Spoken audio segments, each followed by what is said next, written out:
Greetings, U District. This is Christian Owen, your U District editor. And today we've met Martha Park, who makes some beautiful journals, prints, and oil paintings. We have also met artist Lisa Rittenauer. She creates wonderful jewelry. And now we're going to add a watercolorist to our preview of Art Walk 2012. Again, the Art Walk is April 15th in East Bunton, located in the University District. Let's talk to East Bunton resident and artist Jerry Witt. Hello, Jerry. Hello, Christian. Before we are introduced to your art, we'd like to know a little bit about the artist. Can you tell us how a dean of the Else School of Management at Millsaps decided to become a watercolorist in retirement? Okay. Well, I've always been interested in art. We were at Millsaps for 16 years. Before that, we were at Middle Tennessee State University in Murfreesboro, so we're not new to Tennessee.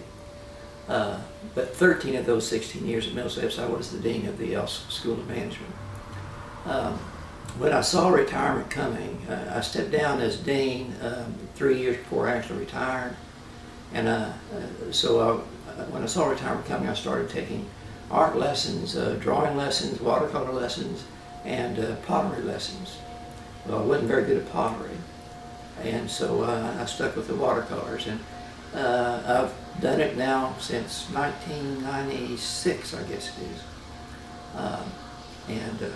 At one time, I was the president of the Mississippi Watercolor Society. I was that for 2 years. And served on their board for several years in different capacities. Well, actually 5 years ago, our youngest grandson, who lives in Memphis, was born and was diagnosed with cystic fibrosis. So at that time, we sold our house in Jackson and knew that we would probably end up here sometime. But we stayed in Jackson for a couple more years. And then we decided to move up here 3 years ago to help our son with his children. He has actually 4 boys here now, and one's a senior in high school, and the youngest one with cystic fibrosis is in kindergarten. So they're spread out. So we help him take care of them. We pick them up after school and things like that.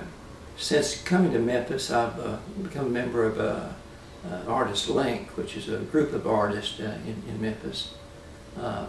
All sorts of artists, but not all watercolor. There's oils, there's pottery, there's textiles, there's jewelry, there's everything, and a lot of photographers in that group. And so I've maintained my organizational relationship with the arts here. And I'm not painting as much as I used to, but I'm still active in it. And I'm now a signature member of the Mississippi Watercolor Society. I've had 4 paintings in the Mississippi Museum of Art in Jackson. Can you tell me what the inspiration for your artwork is? Do you like to do mostly outdoor scenes or portraits? The inspiration, it's cheaper than a psychologist, psychiatrist. No, I do a lot of chess paintings because I like to play chess, and I've played chess with people all over the world through the internet. So I do a lot of it. In the past, I have done quite a bit of plein air painting, but I don't anymore because my skin is getting kind of old and shouldn't be in the sun that much these days. But so it's mostly a studio painting now, and I paint some from photographs, but mostly it's chess pieces and things of that sort.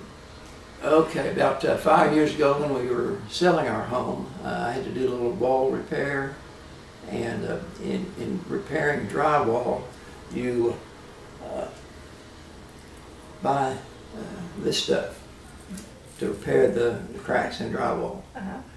Well, about 2 years ago, I had a half a roll of this, and I said, what if I could use that in my art any? And so I've developed what I call pixels, and I don't know whether you can show them on the. So you can combine this material with watercolors? Right. And so you get a unique texture. I see the texture. Yeah. We'll have to get a close-up of that. Right. Now, do you strictly do work that you choose to do, or do you accept commissions? I don't like to do commissions. You know, like I say, I paint to keep my sanity. And Right. if you're painting for somebody else, well, you lose your sanity. I can see that. You never get it exactly the way they want it. Right. Do you tend to prefer lots of color or neutrals, or do you have? I'm primarily a colorist. There's some variation there, but you know, I use a lot of color. Right. You said that this is your third year to participate in the Art Walk. Mm-hmm. Can you tell people who may not have attended before a little bit about what to expect? Okay, this year's going to be better than ever before. The first year, we didn't know really what we were doing, and for example, my porch here was one of the galleries. I had my paintings here. Well, this is pretty far off of Midland. Midland is the hub for the Art Walk, and we realized that after the first year. I did sell some work that first year here, but not a great deal. So my gallery now is going to be a porch on Reese, just off of Midland. Do you know the address so we can tell everybody? It's Shannon's.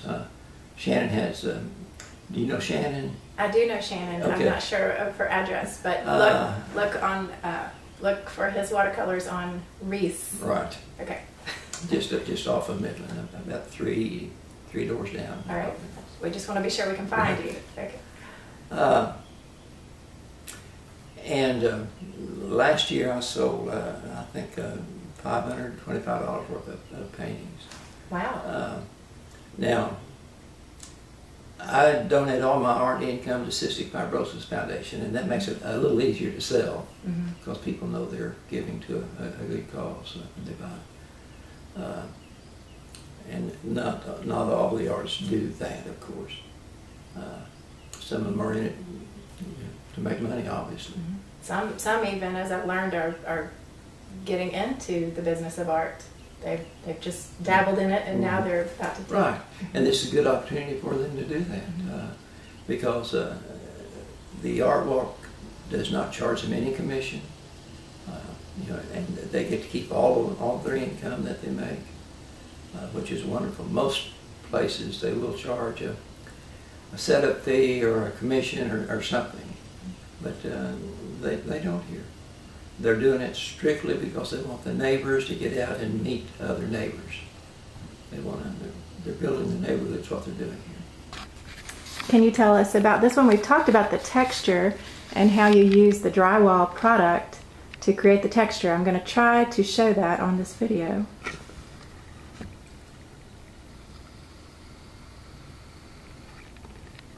It's showing up. Okay.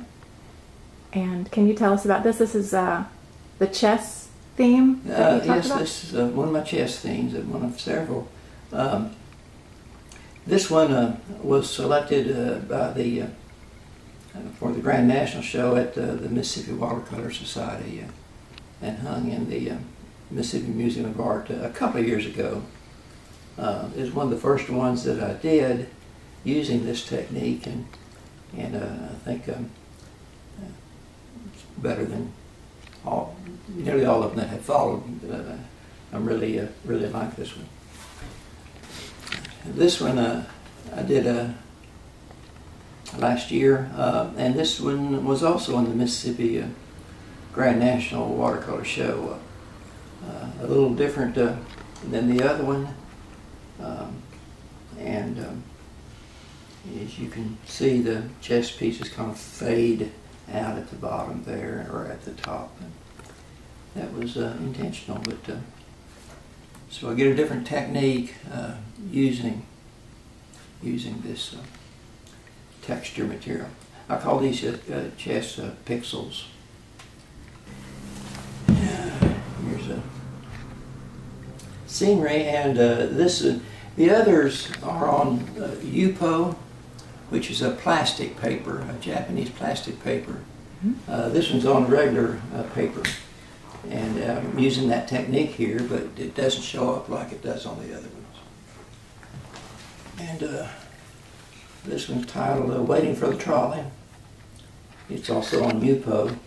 Yupo being a plastic paper, the pigment just sits on top and doesn't sink in like it does regular paper. And so you get a very loose feeling from the Yupo. Series of crosses, different sizes and shapes and colors, indicating all sorts of Christians in the world. Christianity is very broad. My wife had an Irish pub. That's my Guinness in the front there. Now, do you use a photograph to paint with? Actually, I did on this one. More obvious chess pieces. Mm-hmm.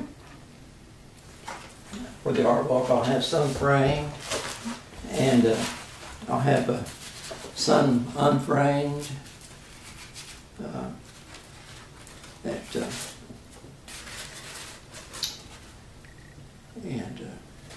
So I offer a wide price range. How many years or months or days of work? I have no idea how long all of this must take to complete. I'm retired. All right. Is watercolor the most difficult medium to work in? Well, I've some heard people it say it is, but you know, it's what you get used to doing. It's I think a fun medium to work in that. Now that's interesting. I call this one. Well, I've been impressed. You know, it's really taken by the Hubble space shots, the shots of space from the Hubble telescope, and so that's what inspired this one. Thank you very much for your time today and a sneak peek of your work and an idea of what we can look forward to on April 15th at Art Walk 2012. Look forward to it.